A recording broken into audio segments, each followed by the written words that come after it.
Here with the starting quarterback of the New York Jets, it is Justin Fields, fresh off practice, and I just need to know about the toe.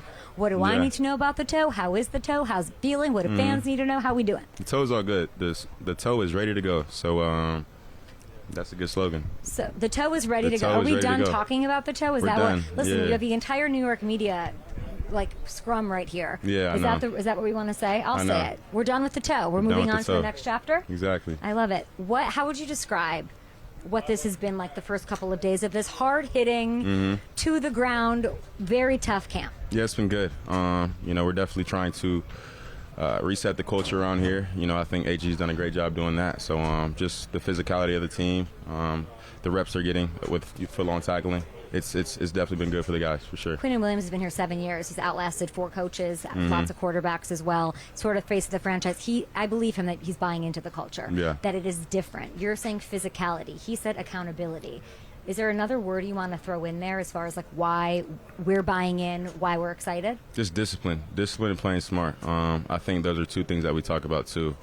Of course, everybody's going to be talented in this league, but at the end of the day, it's going to come down to discipline and execution. So you can really add those 3 in there. But we're working on that right now, and I'm really just trying to focus on that day to day, and just keep getting better each and every day. I know it's a tough camp, but then I was talking to Quinnen about how tough it is. He's got grass all over him. He's tired. And I'm looking at you and Garrett Wilson, and you're smiling in the background. After a tough practice, you're dapping each other up. What is behind those smiles? What I would think you guys would be exhausted and running in, but you guys aren't. You look like you're having a good time. Yeah, I mean, this is what comes with it, and we get a lot out of this game. This game has given a lot to us. So just being out here and being able to practice is a blessing to me. I mean, a few days ago, there was, I could have broken my toe. I could have needed surgery on my toe, but yet I'm still here practicing. So I'm just, blessed in that sense, and just having the opportunity to be out here and play football and go through tough practices with my teammates. I think that does nothing but build chemistry with each other, knowing that we've gone through hard things together. So it's good perspective, and then you have to, in order to be grateful for what you have going on, you have to go through adversity. You were so amazing last year. I have the numbers here. When you had a chance, career highs in completion percentage, in passer rating, you went 4-2. If you look at from last year, even through this couple of days of camp here with the New York Jets, what are you most proud of? You don't have that's that a tough question. to you? Nah, Wow. I mean, I guess not. I don't think I'm most proud of anything. Like I said, I just try to, be where my feet are. I've been through a lot, since entering the league, and I'm thankful for it all. So just everything that I've been through, the highs and lows, has made me the man I am today. So not necessarily proud of anything. I mean, of course, I'm proud of myself, but I wouldn't say it's just me going through everything. I'd say, God helped me throughout all of that stuff, and He's taught me a lot of lessons, through that adversity. So yeah. Do you celebrate wins when you have them? I do. Okay, I hope so. We're going to have a therapy session here. 'Cause I'm seeing myself in you, actually, because I'm like, oh, what's good? What's great here? Yeah. But you have these goals. Quinnen says you have a chip that he sees. What does that chip look like? Yeah. I've always been, a hard worker, I think, in my sense. But like I said, I haven't, won as much in the league compared to the rest of my life. So I think that's what the chip is. I just want to win. And that's the biggest thing. So me just being able to win, me wanting to win, and like you said, I definitely celebrate the wins. But I think that's what the chip is for, and it's basically just winning. So I've been cheering for you since you were with Chicago, my hometown, of course. 2021, when you're talking about, there's only so much you can control, right? Yeah. 2021, you're supposed to sit behind Andy Dalton. Week 2 happens, you go in. Very different story with Russell Wilson. You did get to sort of do what I think every quarterback should do. Have a chance to see the game a different way, sit back. How much of an impact did that have? Yeah, I mean, it definitely had a lot. Like I said, last year was something that I've never experienced, throughout my life. So I definitely changed my perspective a little bit. I learned a lot from him, and I learned a lot from, just being over there in general. So like I said, I'm thankful for my time over there. And, I think I did need to see, take a step back and kind of see it from a different perspective, not only football, but life in general. So last year was definitely good to me, for sure. Is there one specific thing that sort of you saw a different way from getting that experience? I think it just kind of reminded me of, you know, the players in the locker room, and just it's really, you can't really explain it. The swag, the confidence everybody has, it's just that mindset going into every game. That, you know, you've put in the work, and now it's, you know, time to go out there and dominate at the end of the day. So it kind of, you know, reminded me of that, and just being in that winning culture over there. So like I said, I'm glad I got to spend that time over there, and now I'm here trying to implement the same thing that I saw last year here. So, are you friendly with Russell? Like, those are both in New York now. I just put that together. That must be so wild. You guys hang out, getting dinners. Like, what's the relationship? I saw him at the Knicks game. I forgot who they were playing, but you know, we saw each other cross court, and we said what's up to each other. And he actually texted me a few days ago when the toe thing went down. So we're definitely friends. We're close. We always trying to get info from you, Justin. I'm totally kidding. Nah. That's amazing. You're talking about the players this way. You have great players here. Yeah, no, you have Garrett. You have Brees. You've got these pieces. And then I don't know what this Tanner offense looks like. I'd like you to tell me. I'd like you to tell me how much Jared Goff tape you have watched in the last 2 months. I mean, yeah, we've definitely watched a lot of Detroit, especially when we were first installing the plays. So just seeing how efficient they were on offense last year, I'm definitely excited to, you know, be able to, you know, showcase that in game and stuff like that. But, you know, now we're here working out the kinkles, seeing what everybody does best, and, you know, Tanner's just trying to game plan that and try to just get a feel of, you know, what players are doing what and stuff like that. So it's been good so far, though. It's been good. The reason I started with the toe, which we're no longer speaking about New York media, back page is the, you know, Brian Costello out here somewhere, is because this running must be discussed, because you have an incredible statistic. Do you know that you've had 5 games in your career with 100 yards on the ground? 5. Sounds about right. Do you know who 3 of those 5 were against? Detroit. I already know. Detroit and Aaron Glenn. How often is that discussed?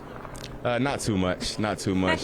I know your face is kind of saying different. Yeah, I mean, not too much. We don't discuss it now, but, you know, I think one of the reasons AG wanted me here was because of those matchups that we had, you know, in the NFC North.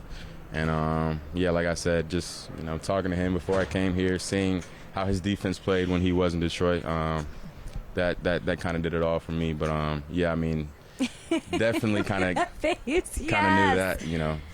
What is it like to have a coach, who I've never met, by the way, and I'm very intimidated. What is it like to have a coach who's just like, I want you to be fully unleashed. I want you to, what did he say? I think fully unlocked. Yeah. He wants you to let it rip. What does that feel like? Yeah, I mean, you know, I think he has confidence in me. He has confidence in the players around me. So, you know, when you have a coach that has confidence in you, of course, you're going to have more confidence in yourself. So that just does nothing for me but to, like, just go out there and play ball, play free, and really just go out there and rip it, like you said. So. Week 1 versus Tomlin, as the football gods would have it. Sort of an interesting matchup. What is the one emotion that you'd use, the word to describe how you're feeling about that? I know it's far away. I know you have a lot of work to do, but what's the word? I'm excited. You know, they have a great team. Of course, they've been having a great team for a long time now, but I think it's an exciting opportunity for us. You know, of course, we know we're going to go into it being the underdogs, but that's what we like. So, like I said, we're excited for that game, and but we are still early, and we have to, you know, keep stacking days and keep preparing for that day. What's one thing you want me to be talking about this year when it comes to Justin Fields? Something that maybe doesn't get enough talk. I don't know. When it comes to media, I just let y'all do y'all thing, and I just sit back and, you know, live life. I mean, I try not to let, you know, outside opinions, outside noise kind of affect how I live. And how about the team then? The team? Is there someone you want to single out? Somebody in camp who's crushing it? Just something to put on my radar? I just think the whole team in general. Like I said, I think we're trying to change the culture around here. We're going to change the culture around here, and I think you can talk about that. Just how we've come so far, and, you know, how we've kind of broken a quote unquote, you know, trend that's been happening here. So I think that's the biggest thing that your role in that's obviously to win. Can talk about exactly. Yeah, to say. But is there anything else that you're having to do as like a vocal leader? I'm thinking back to all of these different stops you had. Now you said, like, there's swag, there's looking how players carry themselves. What is that going to do to, like, as your role as a leader here, Quinn and UAG? Yeah, I think, you know, my role as a quarterback, you know, Quinn's role as a, you know, one of the best defensive players that we have, is to, of course, lead. And, of course, you know, I think we're automatically going to do that. Of course, me today, I don't think the offense, we started off kind of slow. So, you know, we brought the guys up, talked to them, and then we finished off with a great practice. So it's just little stuff like that. But like I said, that's you know, a part of the job, and that's, you know, nothing extra that we should be doing. That's just what comes with the position that we're in. So it's nothing special, nothing spectacular. We just got to go out there, do our job, you know, work hard each and every day and compete. So you're not changing as a leadership or how you're approaching that here? I mean, no, not always? really. Yeah. No, I'm staying the same, and as I always been, and of course, you know, just like I said, I kind of felt when I got here, you know, the team, you know, we have a very young team. You know, we didn't really have many older vets on the offensive side of the ball, so I think the offense at least was, you know, looking for a vocal leader. So I'm glad, you know, I got put in this position to kind of be that vocal leader. So like I said, just stepping into that role, communicating what our standards are as an offense and where we want to be at. So last two quick ones for you. Who has been your best friend through camp so far on offense in general? Your bestie. My best friend through camp? I mean, that's easy. I got to go with my man G-Dub. I mean, I think that's an easy answer just because of our, you know, relationship in the past, relationship in college. But yeah. What was it like throwing that first pass to him? Insane. Yeah, I mean, it was crazy for sure. Just brings back a lot of memories and stuff like that. But you know, like I said, we've had that connection for a while now, and you know, he's been great this camp and stuff like that. So it's been good. I can't wait. And this great offensive line, cannot wait to see what you do. And my last one for you: who's been the biggest pain in your ass? Hit me up with a name on that defense. You're really giving him a compliment. Yeah, I am. Think carefully. Sauce been doing his thing. That boy Sauce been doing his thing over there. How you doing, Sauce? Sauce been doing his thing. D-line has been playing good, and our backers have been playing well as well. Wood and Quincy over there. Okay, amazing. Justin Fields, appreciate you. What should I ask Sauce? I have to ask him how he lied to me in Mayakoba, but we'll discuss that when he gets here. What do you want me to ask him?